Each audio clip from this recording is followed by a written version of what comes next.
Hi everyone, in today's video I want to show you how I turn all of this into yarn for my Valentine's Day rolag sweater project.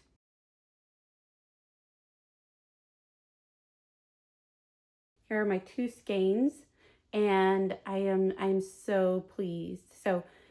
I think I need to take the extra time to get this right so I have enough yarn to finish this project.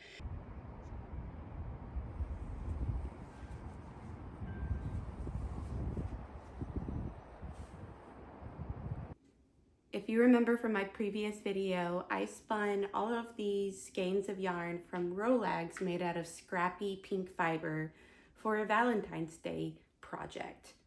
And I'm so pleased with how these all turned out, but now I need to spin up a contrasting color and a body color to go with my project. So I want to spend today talking a little bit about long draw and how these different preps might affect the finished yarn. So for my main body color for this project, if you remember, and of course you can go back and watch the videos, I made rolags to spin up for these skeins of yarn. I blended up a bunch of scrappy fiber and then spun from those rolags. And that ends up with a really fluffy, really woolen spun yarn that is light and really fluffy, and it's got a lovely halo on it. This is also a blend of a bunch of mystery fibers. I think there's a heavy mohair content to these, but then there might have been, felting wool, some other good wools in here, but I have no idea what this blend was. I just know that it ended up really fluffy, really with a soft halo on it, and these also have, the sparkle in it as well. My second fiber, this is from a sheep called Nookie, and she's a Finnsheep from Sage and Willow Farms. I might have mentioned at the end of my last video that Sage and Willow did close, so I'm not ever going to be able to get this wool again, but I think I have enough for this project. So from this prep, you can see that it is very disorganized. It's very fluffy, this is great for woolen prep. There is a bit of VM in it and a few nips and noils that for me create slubs as I'm doing the long draw process.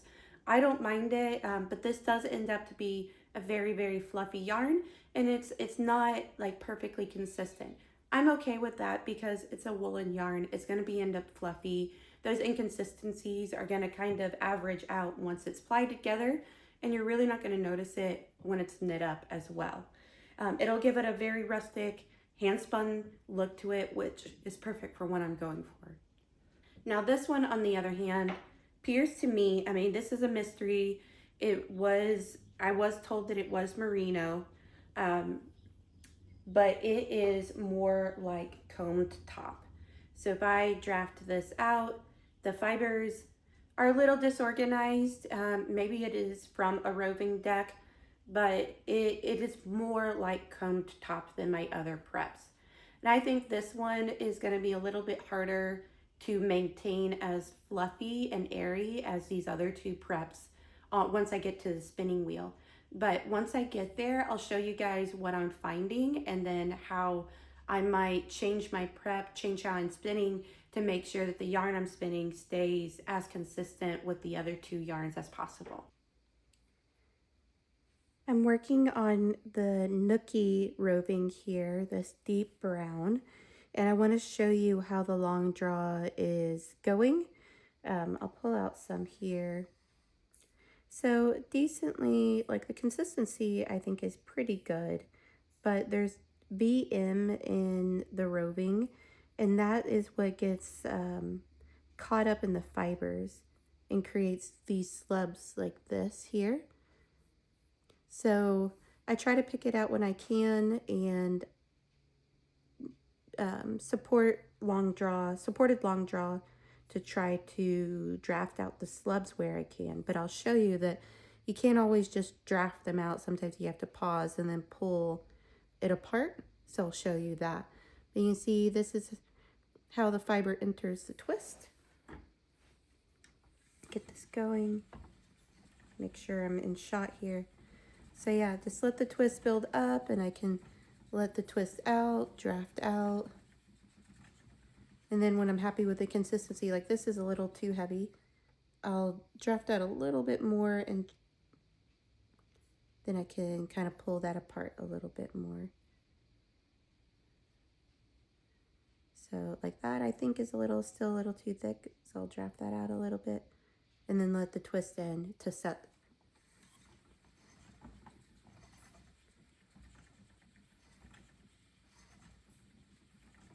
So here you can see this is a little bit of a thicker section. I'll kind of draft it out, let some twist in. So the twist will build up in the thinner sections, and theoretically, then you can keep drafting the thicker sections. But when there's vegetable matter in it, then it gets harder to draft out those slubs. Now when I get a good motion going here, I can do almost unsupported on this, which is really cool. It always feels like magic when you can do an unsupported long draw.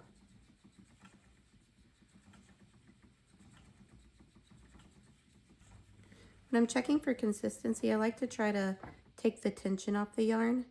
You can really see how it puffs up in certain sections. Like this is twisting back on itself. That's fine, I'll pull it out. But this allows me to see that in the ply, those would be the sections with the inconsistency. So I can take that and draft it out a little bit more. And you see it was caused by that little fluff of vegetable matter. This slab you can see is actually just kind of some neppy fiber there, a little bit of shortcut. You can pluck that out, but I've not been bothering for all of it. I'm trying to show you guys right now, but I'm not terribly concerned with all the little slubs. Also not as concerned with all the vegetable matter either.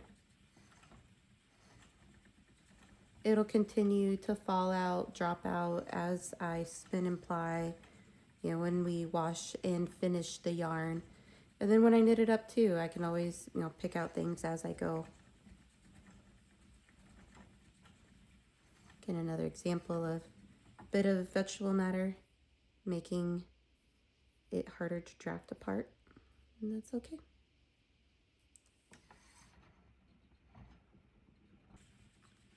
Now if I do a ply back test on this, just to check,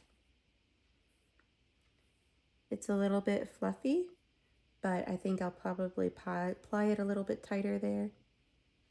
And I think that'll be a really good weight to pair with my rolags.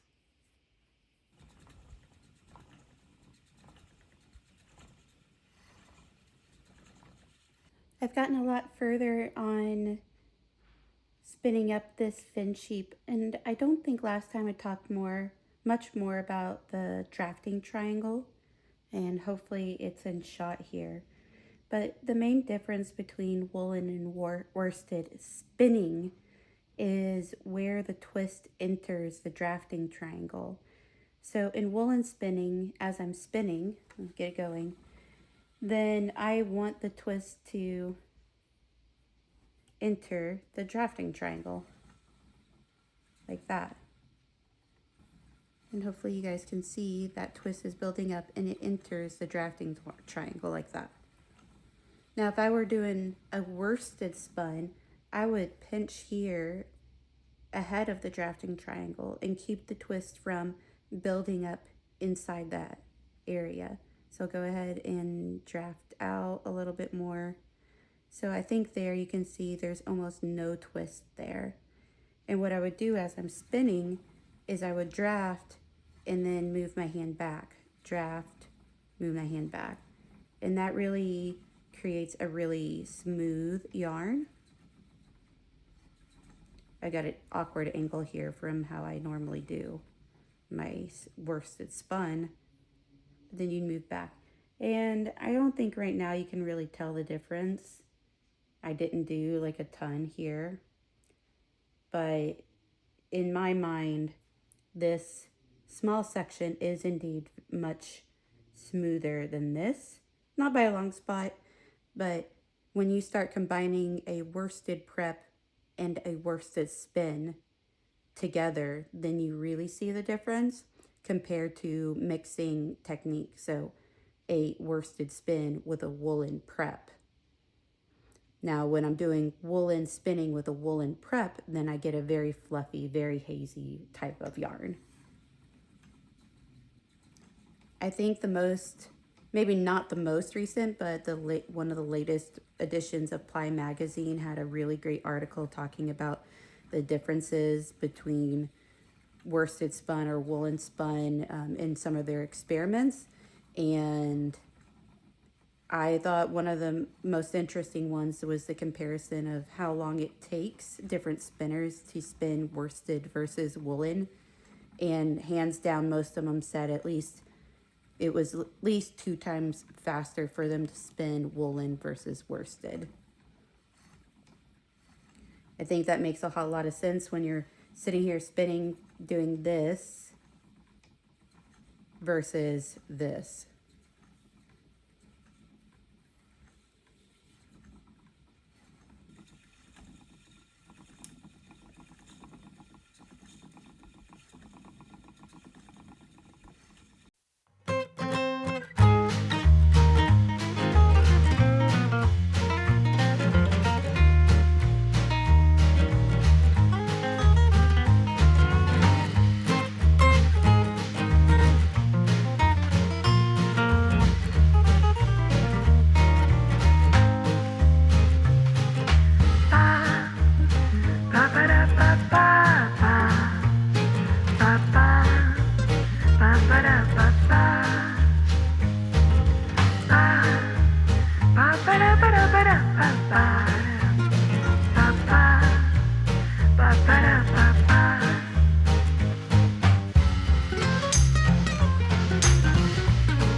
I finished spinning this last night and oh my gosh, like look how full that bobbin is. This is the Ashford Jumbo bobbin too. So that is 8 ounces of Finnsheep spun up there. I only have 2 of my jumbo bobbins. The other one is currently occupied. So I think what I'll do is wind this off into a center pull ball and empty up this bobbin. I will very likely have to do the plying in 2 separate batches.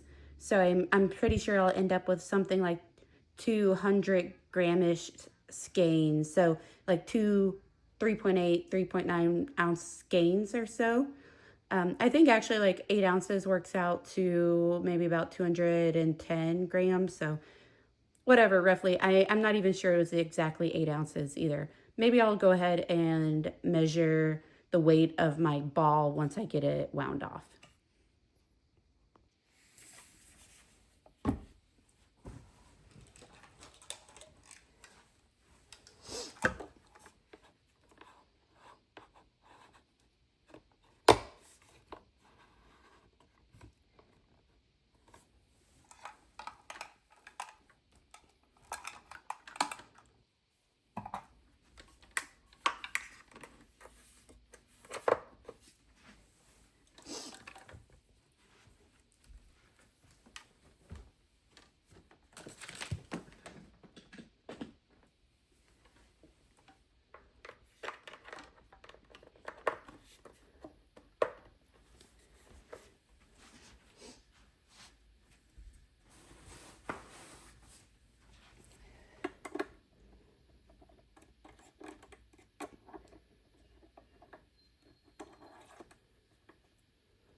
So my husband got me this lovely yarn winder for my birthday back last year, and I'm going to use it to wind on this 8-ounce bobbin. I'm really curious to see if it can take a full 8 ounces or if I'm going to have to do 2 separate balls. So let's see how it goes.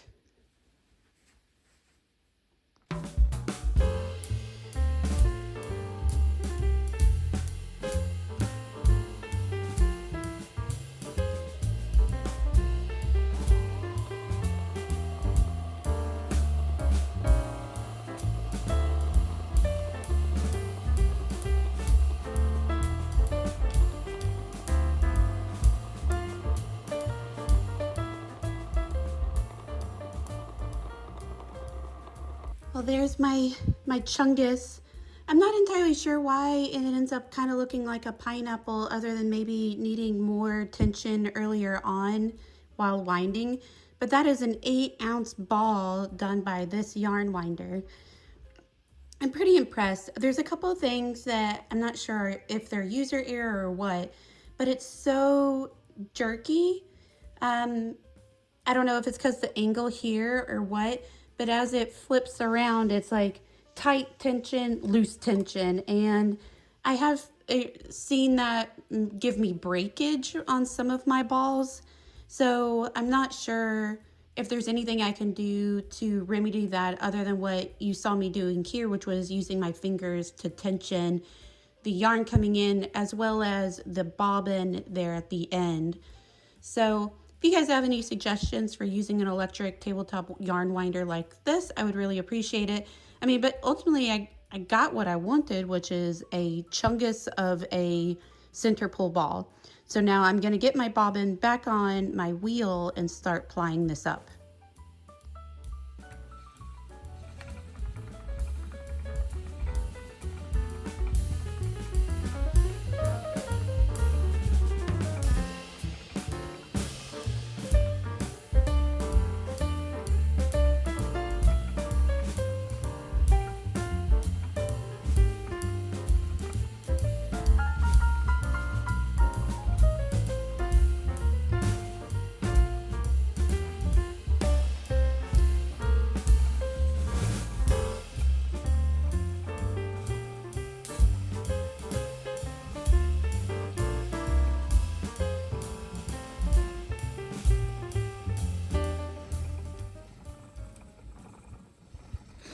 I forgot to weigh my ball before I started spinning, so I'm gonna do that now just to see how much I have left. Oh, so I'm getting pretty close to halfway, 4.8 ounces. My bobbin is not nearly full, but I know that this will not take 8 ounces of plied yarn. It was barely doing it with singles. The plied yarn's fluffier. It gets much more squishy. So I think when I hit 4 ounces remaining, then I will go ahead and nitty-knotty off this yarn. All right, I have finished plying the first half. I'm going to wind it off on my nitty-knotty. I can't tell you how pleased I am with this yarn. It is so soft and bouncy. I'm just so excited and hoping that it passes my requirements for grist and weight and everything once I get it finished here. I have to stand up. Ah.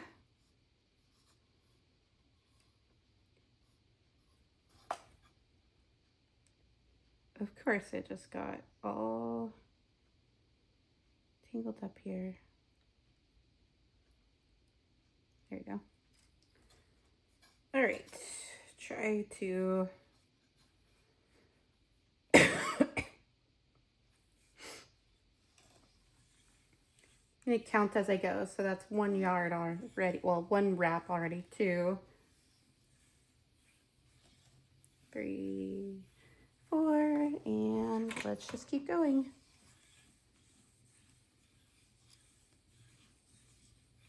All right, there we go. It was 108 wraps. So that works out to 216 yards. So let me pull it off and see what we ended up with for weight, total actual weight. Oh my God, this yarn is so amazing. It is so soft. Like I can't even, like, I'm so surprised and so impressed and so happy with how like beautiful and soft and bouncy this is. Look at that. Yeah, of course there's still lots of vegetable matter in it that didn't flick out, but like so beautiful, so soft and squishy. Let's weigh it. All right, ignore my lunch plate there. Let's see where this ended up. Oh, that was only 3.2 ounces. So total here was actually 7. So this was 3.9, so 7.9 ounces. So it was probably closer to 200 grams. Yeah, this is 91. So that's 216 yards over 91 grams. I think this might be a little lighter in grist than I was planning, but I'm hoping that it really fluffs up like in blooms when I finish it, because oh my God, this is just, it's so soft and squishy. I can't even like describe it right now. I just finished up the second skein of this Finnsheep. It ended up being about 278 yards. So it's a lot, quite a few more yards than that first skein. And I do know that this was more like 4 ounces of wool here. I'm like losing my tails here. But I am just so happy with how this turned out. And it's so soft, and all the inconsistencies really, it's like my technique there, all the consistencies I think really averaged or evened out in the wool. So here are my 2 skeins, and I'm so pleased. So I'll have to look back at the footage. I suddenly can't remember how many yards this is. I want to say it was 216, and then this one was 278. So, well, yeah, we're over 500 yards here, over 200-ish grams of Finnsheep. I would think that this weight is probably lighter than what I was shooting for, but again, I am really hoping that it blooms up, it fluffs up, because it is so light and fluffy and airy that I think the wraps per inch will be higher than the grist says it ought to be. I think the real key would be getting the merino to match the grist on this fairly well.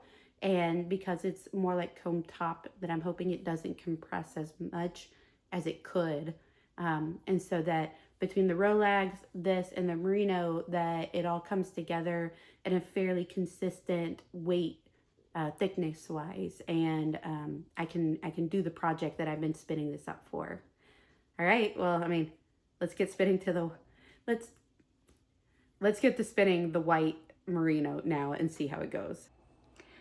Hi everyone, Editing Stacy here. Frankly, this video is already getting quite long, and I thought I would try to cram the merino and all of its issues into the same video, but just seeing how long this is already taken, I mean, the videos are already like 20 minutes long. I think I'm gonna wrap it up here and save all the issues with the merino till next week's video. So if you enjoyed watching me spin up this Finnsheep today, please consider subscribing, liking, commenting down below, letting me know how you think the Finnsheep turned out. And then stay tuned for next week's video, where I show you how badly this went and what I'm gonna do to fix it. Because right now, Editing Stacy does not know. So I will see you guys next time. Thanks, take care.